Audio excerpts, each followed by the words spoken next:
Hi, Explorian. During the start of Operation Barbarossa, German forces with their superior military equipment were able to easily break through the Soviet Union's defenses with the tactic of blitzkrieg. However, at that time, there was also an event where 5 Soviet tanks managed to destroy 40 German Panzer tanks. What is the story behind it? Watch this video until the end.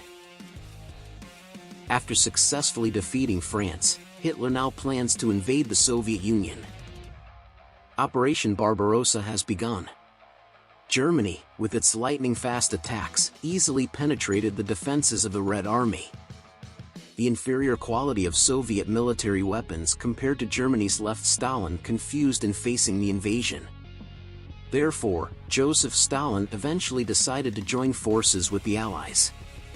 The Soviet Union then received a significant amount of war equipment from the United States and the United Kingdom. The Soviets also finally designed the KV-1 tank, which had thicker armor than its predecessors.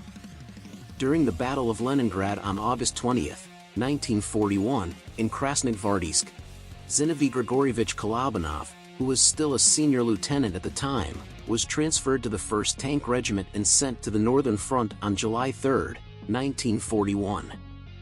A month after his relocation, German forces began their attack on Leningrad.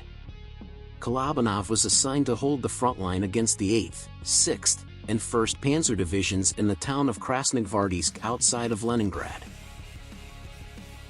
He was ordered by his commander to block the German forces and stand to the death. At that time, Kolobanov led a unit of 5 KV-1 tanks, specifically tank number 864. He realized that he was outgunned and decided to devise an encirclement plan. The German forces were attacking Krasnogvardsk from 3 directions: the settlements of Myzavojskivitsi, Novyechkaz, and Pitkalivo.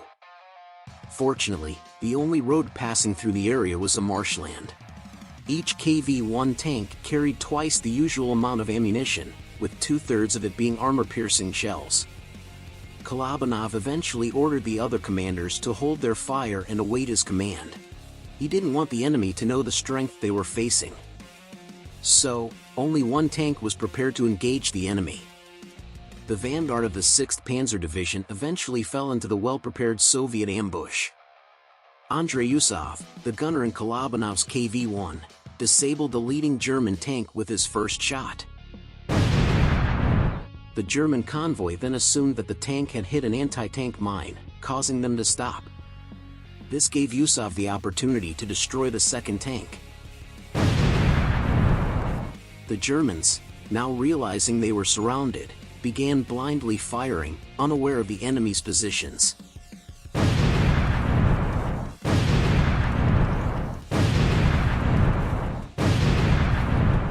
Kolobanov, seizing the golden opportunity, ordered the gunner to destroy the remaining line of tanks.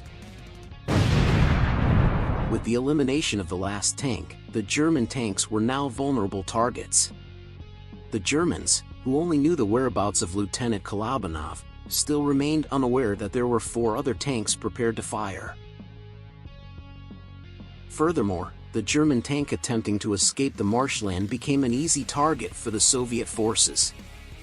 A total of 22 German tanks and 2 German artillery pieces fell victim to Kolobanov's ferocity, before running out of ammunition. After that, Kolobanov called out to his hidden troops. Finally, the battle came to an end. Around 21 German tanks became casualties of the Soviet Army's ferocity. In total, approximately 43 German tanks were destroyed by the 5 Soviet KV tanks during the siege. The majority of German tanks in this battle were light tanks, armed with 37mm cannons. After the battle, the crew of number 864 calculated that the enemy had fired back 156 times, but none had managed to penetrate the armor.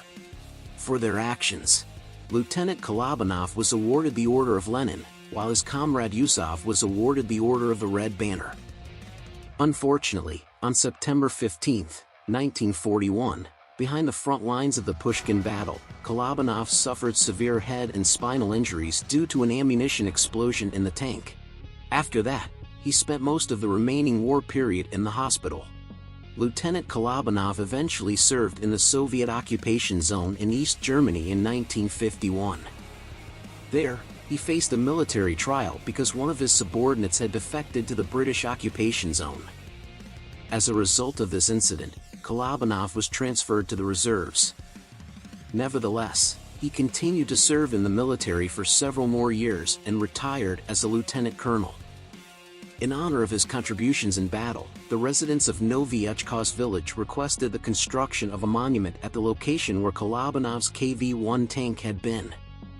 Unfortunately, since they could not find a KV-1 tank, a heavy IS-2 tank was installed there instead. And that is the extraordinary and also epic story of the battle between Soviet and German tanks in World War II. Don't forget to share this amazing video with your other friends. Thank you for watching and see you in the next video.